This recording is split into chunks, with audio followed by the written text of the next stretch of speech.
So, welcome everyone to episode 3 of season 2 of We Got Your Mac. And this week, instead of having Kevin with me, I've got my friend and colleague, Michael Brown. Hi, Michael. Hello, Victoria. Thank you for having me. Super excited to be here on this new season of We Got Your Mac and looking forward to what we have coming up on the horizon. Yeah, and this is your first full episode as a co-host, which is really exciting for us. There will be many more of them to come, I'm sure. The first piece that we've got is a conversation with Tom Rice, where we're catching up with him on how his Mac deployment project is going in the retail organization. So really looking forward to that. And we also have a follow-up with Kevin on his Vision Pro update. Looking forward to seeing what he has come up with there. And looking forward to seeing whether anybody can tell whether he looks different in this one to the other one, because there have been some updates to the Vision Pro persona, haven't there, since we last spoke to him? There certainly has. For all of our listeners out there, you may want to check out YouTube to check out Kevin's brand new avatar.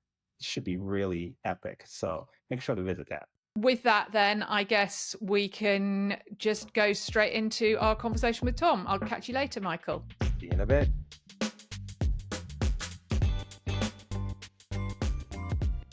Hi, Tom. Welcome back to We Got Your Mac. Thanks for having me back, Victoria. So in an earlier episode, we were talking about this project that you're kicking off, right? So, and we're following you through it throughout season 2.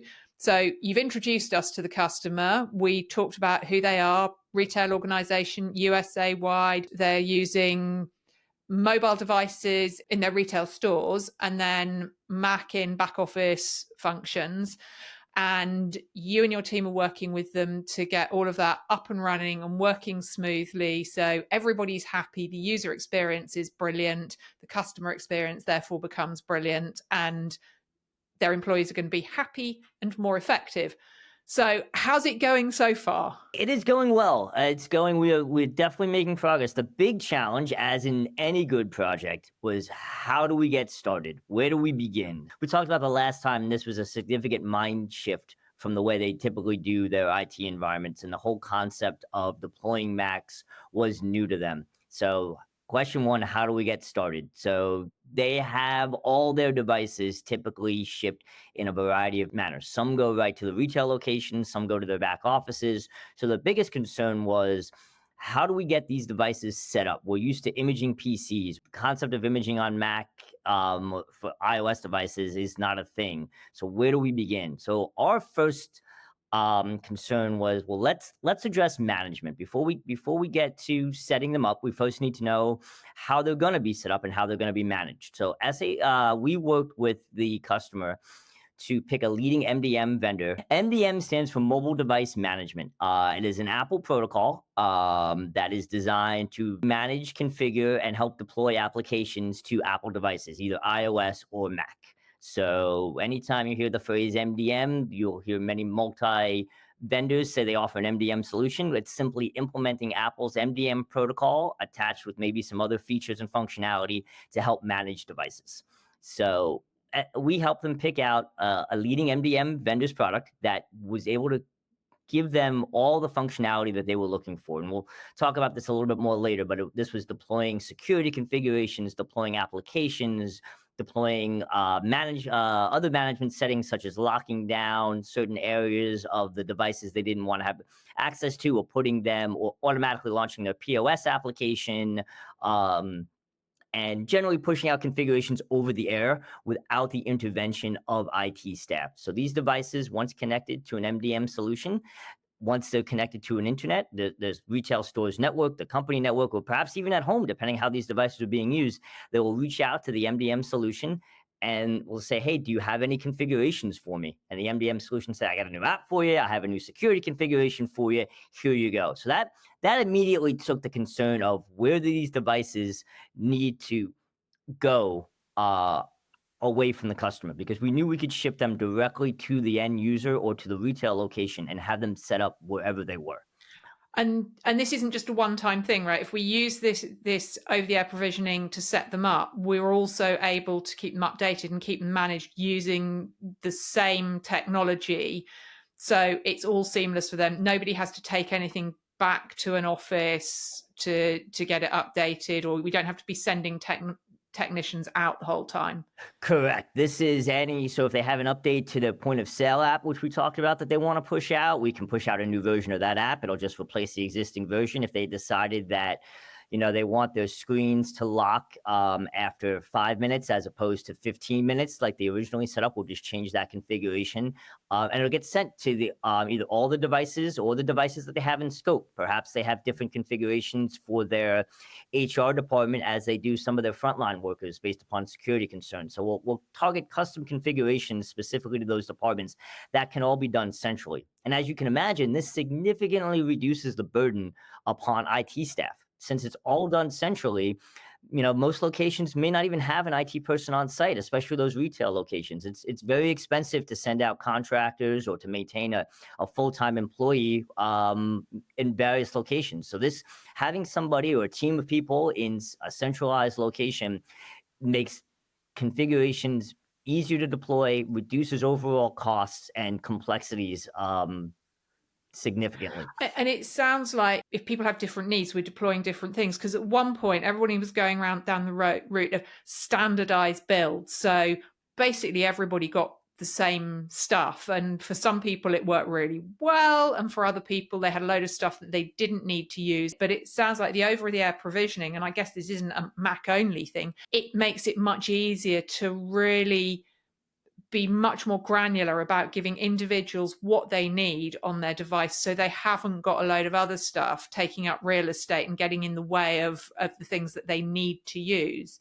Plus it must it reduces your licensing costs, right, if you don't have to deploy things to everybody. 100%. The users get exactly what they need to do the job they need, and the business itself doesn't have to worry about excessive amount of overhead trying to figure out, I have 11,000 employees, 10,000 plus employees, so I'm going to buy 11,000 licenses just in case. They can accurately see who's using what technology, who's using what software, and buy those licenses appropriately and deploy those licenses appropriately.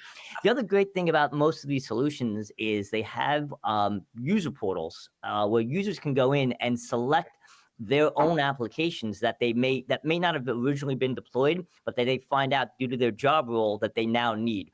For example, if you have someone switching departments or working with another department, they may need an application that they haven't used before. So instead of having to reach out to IT and say, I need someone to come to my desk or to my store and deploy this application, they can go into these self-service portals, select the application they need, and install it on their own. And not only does that reduce the time that IT is spent physically touching these devices or even configuring solutions on the back end, but it also makes employees feel empowered. They know that anytime they can go into this portal and say, I have the ability to control my device and add things to my device as I need them to do my job. And actually, that gives us a lot more flexibility. It makes it much easier to have employees who are cross-skilled, who you can move around the organization where you need them to be. So it sounds like it's much better for the business in many ways. I also guess if we're not putting everything on every device, it's also minimizing the impact on the network as well, because we're not shifting the same volumes of data around that we might do otherwise. Yeah, 100%. Another key thing I'd like to point out there too is it's reducing complexities when employees come and go. You're not going to continue. We've all seen through our careers in IT that license creep, scope creep expands as you buy more licenses because you forgot to recall a device when somebody left, and you have perhaps 1,000 devices out there, but only 500 employees because IT management practices, especially during COVID, right? The devices went everywhere, and through nobody's fault, it became intrinsically harder to keep track of where those devices were and how many devices were out there. But now, knowing with these MDM solutions, you can see when a device was used, what employee it was assigned to. If you know that employee left, You can recall, either lock that device, so that device itself is not being used, which also is an important security concern for many organizations, but you can also recall licenses as well. So you only buy those licenses for the exact amount of devices that you have in use. And when somebody leaves, you transfer a license from one device to another, all from your MDM solution. Yeah, and actually, that's really important, because if a device is stolen, or if you have an employee who leaves and doesn't return, under a cloud maybe, doesn't return their device, at least you've only lost the hardware. They've immediately lost access to those systems, and you've recovered the software. And the software often has a much higher value than the hardware now. But the really important stuff is your data in your systems. So making sure that people can be cut off from that immediately if their role changes. 100%. You can, and in some organizations too, a lot of these functions can be tied to your HR systems as well and automated. So you don't have to have that person in HR make an uncomfortable phone call to somebody in IT and say, this person no longer works here, we need to cut off their access.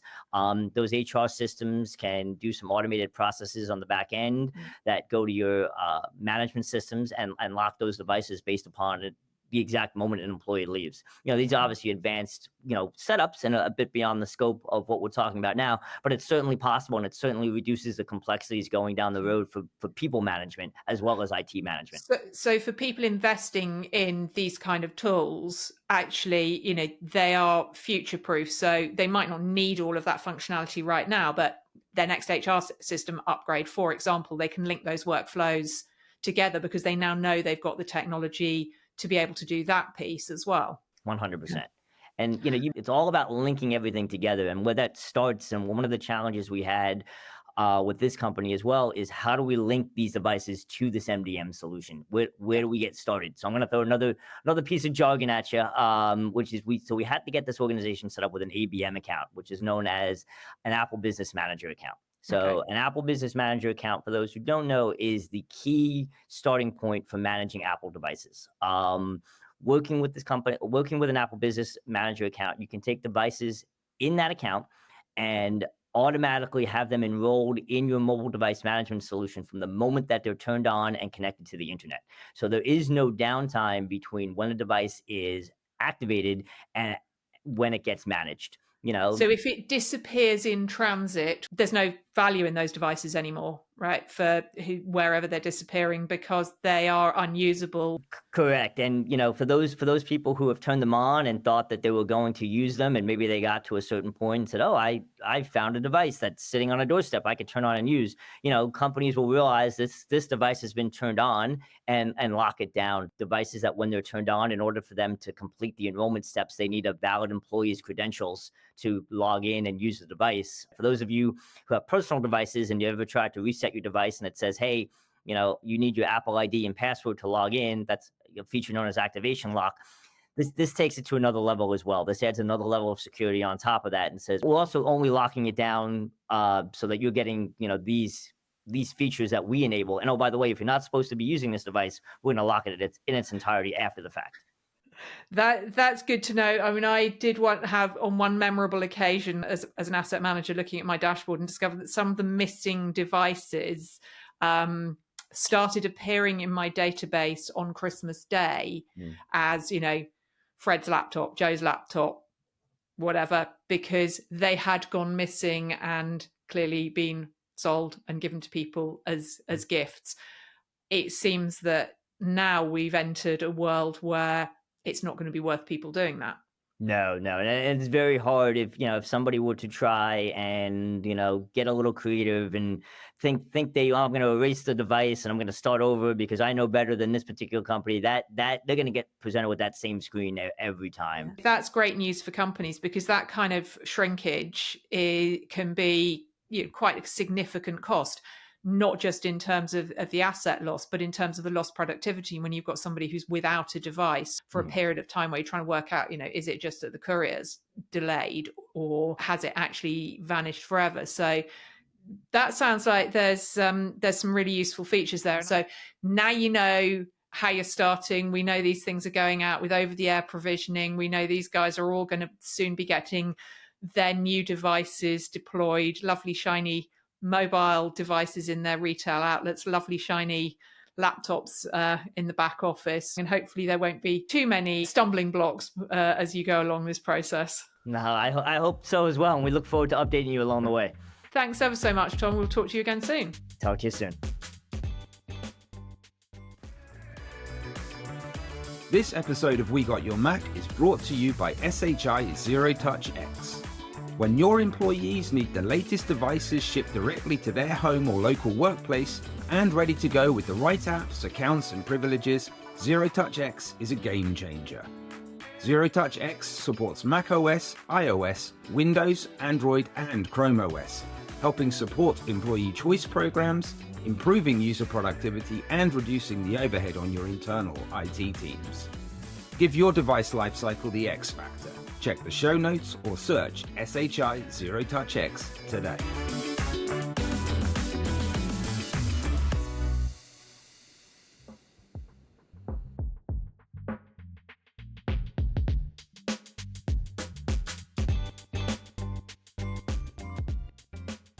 Welcome back. My name is Scott Smith. I'm joined by Victoria to speak to a very special guest who, if you've spent any time with us here in the past, you know as one of the original co-hosts of We Got Your Mac, Mr. Kevin English, who's going to give us an update on sort of his exploration of the enterprise use cases for Apple Vision Pro. Obviously, last time we talked about Vision Pro, you and Adam did the unboxing video, and then we had a conversation with Adam, and you've seen that. It completely blew my mind. Yeah, it was talking to him about really getting my head around the potential of the spatial internet. It's useful rather than just fun. Yeah. So really, what's the enterprise application of it? Because we've heard some great things from people about the experience of watching movies. We heard from Rachel about how it's really handy when she's folding the laundry because she can fold the laundry and do something else at the same time. Adam did talk about how it made his workspace much more accessible to him. But beyond that, are there specific things? I guess they're investigating at this stage, right? They're not actually doing mass deployments. No, it's just starting out, right? So yeah, we were authorized on June 28th. I think we've sold a handful of devices. Most customers are testing, seeing what the pricing looks like from us and thinking about the art of possible. I think one of the immediate use cases is the infinite canvas of your desktop, being able to blow your screen up to 100 inches right in front of you, and then walk around your office and interact with other 3D objects. I think has really blown my expectations of a head-mounted display out of the water. Like Meta Quest can do that.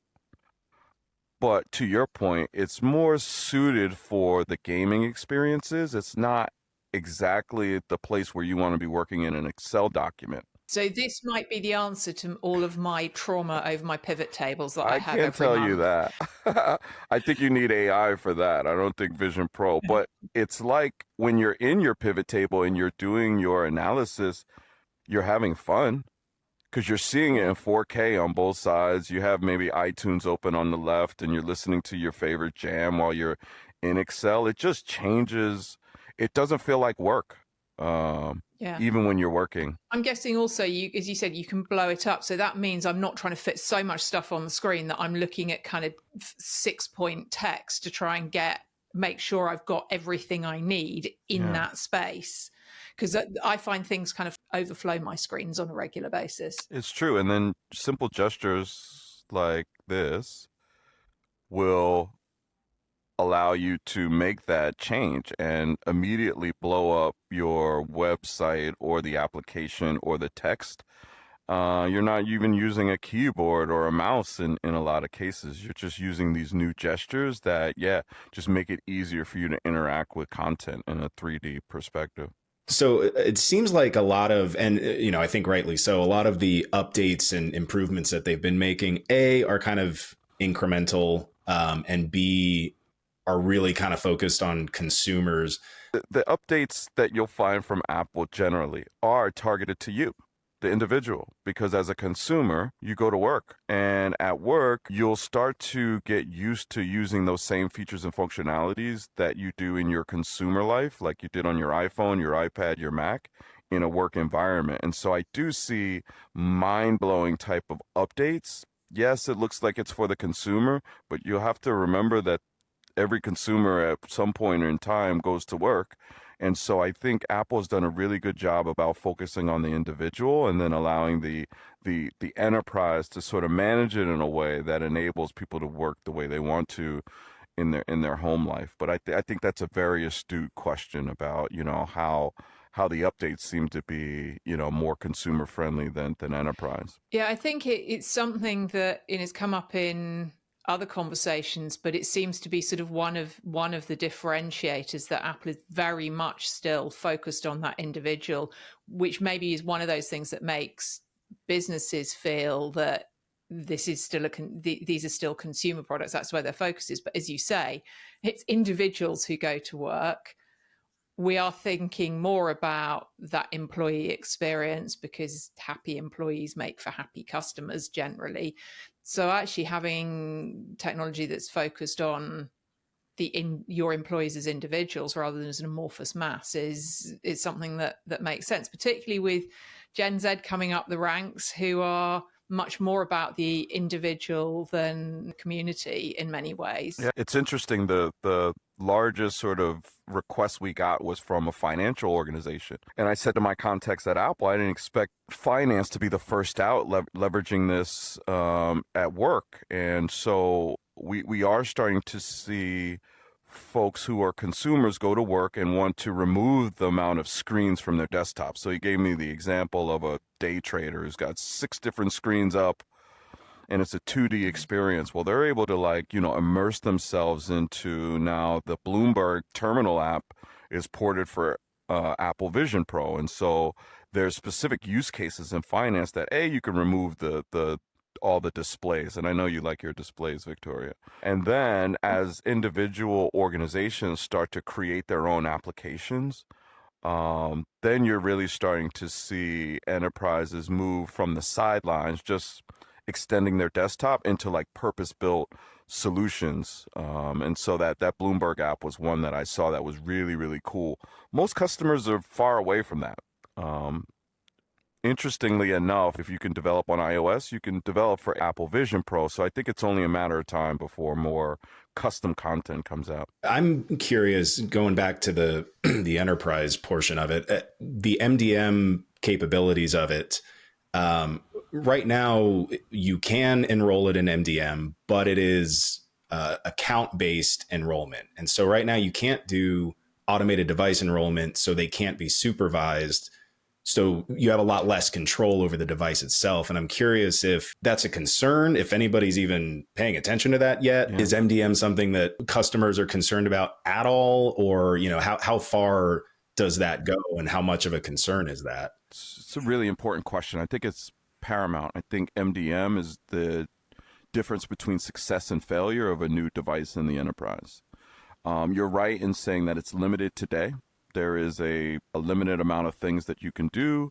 Over-the-air provisioning isn't yet working. From what I understand, and I'll have to confirm with Tom Rice or Dave Groover, is that in Vision OS 2, it'll get more granularity with Jamf and some of the other MDMs. And so I think we are waiting with bated breath to see that. I don't think it's slowing down any of the deployments just yet. I think a lot of these head-mounted displays usually end up in a research group, or, don't take this the wrong way, marketing, or outside of IT, let's just say. And so there's a lot of trying and testing, that's shadow that IT doesn't know about yet. But once they start to see, and my prediction is when we get to the holiday season, all the C-level folks and above will get Apple Vision Pro for Christmas or for a birthday present and want to put it on the network. When that starts to happen in earnest, then I think MDM is going to be important. And so being able to secure, manage, deploy large numbers of these devices will come into play. Then right now I'm seeing a lot of smaller pilots. Well, hopefully you'll be able to keep us updated as new and exciting things come up. Yeah, the thing I'm excited about is being able to resell it and getting to understand what customers' use cases are. but then actually going out to the 3 centers, they have one in Cupertino, New York, and one in Austin, Texas, where you can go into an Apple facility and see the actual enterprise use cases of Apple Vision Pro in their facility. So I'm excited about going to do that in a month, and I'm also thankful that we have that ability to like allow some of our top customers that same invite. And so that's the thing that I'd like to share with you all now, and I'm more than happy to come back and tell you how that's all going. That sounds exciting. Yeah, we're looking forward to having regular updates as things change. So thank you very much, Kevin, for sharing with us, and I look forward to receiving my Vision Pro in the post as soon as you're able to get it through customs. Yeah, that should maybe I'll put it in my bag when I come over in a month or so. But no, thank you guys. I appreciate you. It's one of my passion projects. So really happy to finally be talking about Apple Vision Pro, wearing it, and being able to resell it to our big customers.